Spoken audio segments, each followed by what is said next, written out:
बिस्मिल्लाहिर्रहमानिर्रहीम। मैं आसफ़ ख़ान तमाम देखने सुनने वालों को मेरा सलाम। हमारे साथ इस वक्त मौजूद हैं JUI ज़िला तुरगर के जनरल सेक्रेटरी मौलाना समीउल्लाह। उनसे जो तुरगर की इस वक्त सियासी फ़ज़ा है इस हवाले से गुफ्तगू करेंगे। JUI की जो मुस्तक़बिल के हवाले से हुकूमत अमली है उस पर बात करेंगे। दीगर मौज़ूआत जो हैं वो भी ज़ेर बहस आएंगे। तो मौलाना साहब, सबसे पहले आसफ़ न्यूज़ को टाइम देने का शुक्रिया जी। पहले आप ये बता दें कि JUI तुरगर में सन 2024 के इलेक्शन हुए, उसमें JUI ने ठीक ठाक वोट लिए। उसके बाद JUI की सरगर्मियाँ महदूद नज़र आ रही हैं, तंजीम भी नहीं बन चुकी है, वजह क्या है? शुक्रिया जी, मेहरबानी। अस्सलाम वालेकुम वरहमतुल्लाहि वबरकातुहू। आपका बहुत बहुत शुक्रिया कि आप मेरी आवाज़ आने वाली नस्लों तक पहुंचा रहे हैं। इस पर मैं आपका शुक्रिया अदा करता हूं। चूँकि आपका सवाल बुनियादी सवाल है कि आपने की पार्टी ने 8000 वोट उनको पड़े हैं और उसके बाद आपकी सरगर्मियाँ महदूद है।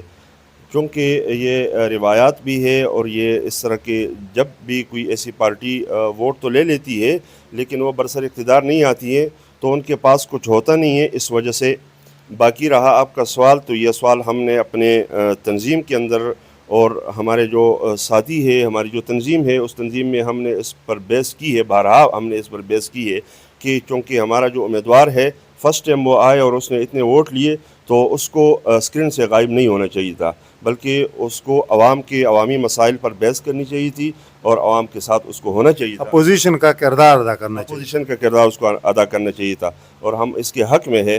अलबत्ता चूँकि इस वक्त हम हुकूमत में नहीं है तो हम कोशिश कर रहे हैं, आवाम का जो भी मसला है हम आवाम के साथ है और उस पर हम कोशिश करेंगे कि आवाम के मसाइल हल किए जा सके।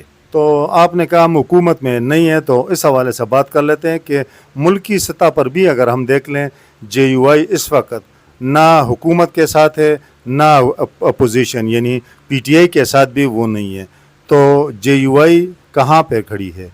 JUI का अपना एक लाएअमल है और उनका एक मौक़िफ़ है। इस वक्त वो हुकूमत के साथ भी नहीं है, लेकिन वो जब हम देख रहे हैं इस मुल्क के अंदर एक कानून की बालादस्ती होनी चाहिए और कानून की बालादस्ती हमें नज़र नहीं आ रही, तो इसके लिए हम फ्रंट लाइन पे खड़े हैं और हमारे कायद मिल्लत इस्लामिया हज़रत मौलाना फज़लुर रहमान साहब दामत बरकातुहुमुल आलिया, वो जब भी मुल्क के अंदर ऐसे इंतशार की फ़िज़ा पैदा हो जाती है तो वो उठ खड़े हो जाते हैं और मैदान में आते हैं और उसके साथ पार्टी खड़ी होती है। तो इसलिए इंशाअल्लाह हमारा मुस्तक़बिल रोशन है और हमारा आने वाला वक्त इंशाअल्लाह रोशन है और सब लोगों की नज़रें इस वक्त जमीयत उलमा इस्लाम पे लगी हुई है कि इस मुश्किल से अगर निकालेगी तो हमें इंशाअल्लाह जमीयत उलमा इस्लाम निकालेगी। माजी में हमने देखा कि JUI तुरगर के अंदर तंजीमी इख्तलाफात बहुत ज़्यादा रहे हैं, आपके नोटिस में भी होंगे। इस वक्त सिचुएशन क्या है? ये सब पार्टियों में यही है कि जब भी कोई पार्टी हो तो उसके अंदरूनी इख्तलाफात तो होते हैं। नहीं, वो आपके इख्तलाफात फिर बाहर निकल आते हैं ना। मैं आपको बता रहा हूँ, इस सवाल का मैं आपको जवाब दे रहा हूँ कि जब से हमारी जमात बनी है तुरगर में वजूद में आई है और जब से हमने तंजीम बनाई, हमने कोशिश की है कि हद्दल वसा उस इख्तलाफ को कम किया जाए और उन साथियों की जो खदशात है, उनके जो एतराज़ात है, उन एतराज़ात को, उन खदशात को सुना जाए और उसके लिए मुमकिन और उसके लिए एक हल निकाला जाए और हम इस मामले में एक हद तक हम कामयाब भी हो चुके हैं और इंशाअल्लाह कोशिश करेंगे। तो कोई जो नाराज़ साथी आपके हैं या थे, आपने उसके लिए कोई कमेटी बनाई है? चूँकि आप जनरल सेक्रेटरी हैं, इस हवाले से आपसे पूछ रहा हूँ। और उसमें आपको कहाँ तक जो है कामयाबी मिली है? बिल्कुल जी, जो नाराज़ साथी है मैं ख़ुद भी उनसे राब्ते में हूँ। हमारे अमीर साहब मौलाना अख्तर रहमान साहब दामत बरकातुहुमुल आलिया वो भी उनसे राब्ते में है। वक्तन बवक्तन हमने उनके लिए ऐसे साथियों की ड्यूटियाँ लगाई है कि इनकी जो खदशात है और इनकी जो सवालात है उसको हम सुनेंगे भी और उस पर हम वक्तन बवक्तन डिस्कस भी करते रहे।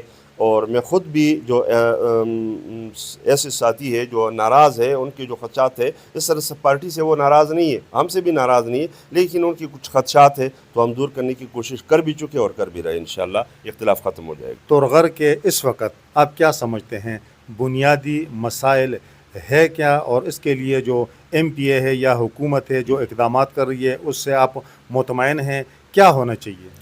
तुरगर में जो बुनियादी मसाइल है वो रोड का मसला है। जब भी इस तरह की स्लाइडिंग होती है, बारिश होती है तो उससे पहाड़ी इलाका है, पहाड़ी इलाका है, वहाँ पे रोड पर बंद हो जाते हैं।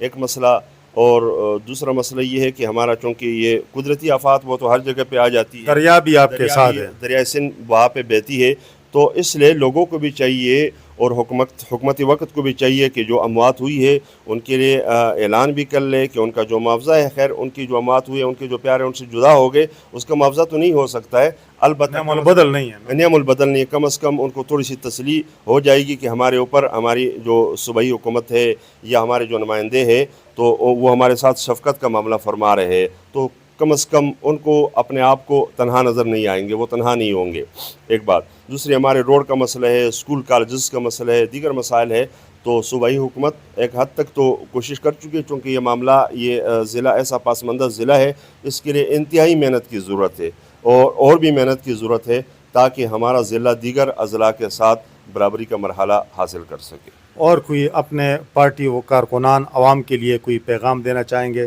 تورغر کے لوگوں کے لیے؟ تورغر کے لوگوں کے لیے میں یہی پیغام دیتا ہوں کہ ایک دوسرے کی پارٹیوں سے بالاتر ہو کر ایسا مسئلہ جب آتا ہے تو ایک دوسرے کی خدمت بھی کرے، ایک دوسرے کے ساتھ پیار بھی کرے، اور اس طرح یہ ہے کہ الیکشن کے وقت سوچے سمجھے اور ایسے بندے کا انتخاب کرے تاکہ آپ کی نسلوں کی خدمت کر سکے، تاکہ آپ لوگوں کی خدمت کر سکے اور عوام کے لیے وہ ہمدرد ہو، عوام کے لیے وہ خیرخواہ ہو، صرف تورغر عوام کے لیے نہیں بلکہ پورے KPK کے لیے، پورے پاکستان کے لیے۔ وہ کیا کہتے ہیں، چھوٹا منہ بڑی بات یہ مناسب نہیں ہے، لیکن سب لوگوں کے لیے یہی پیغام ہے کہ وہ ووٹ دیتے وقت وہ پھر سوچے تاکہ صحیح انتخاب ہو سکے۔ بہت مہربانی جی، بہت شکریہ۔ یہ تھے مولانا سمیع اللہ صاحب جن کے ساتھ ہم نے گفتگو کی۔ اس وقت تک کے لیے اتنا ہی، اللہ حافظ۔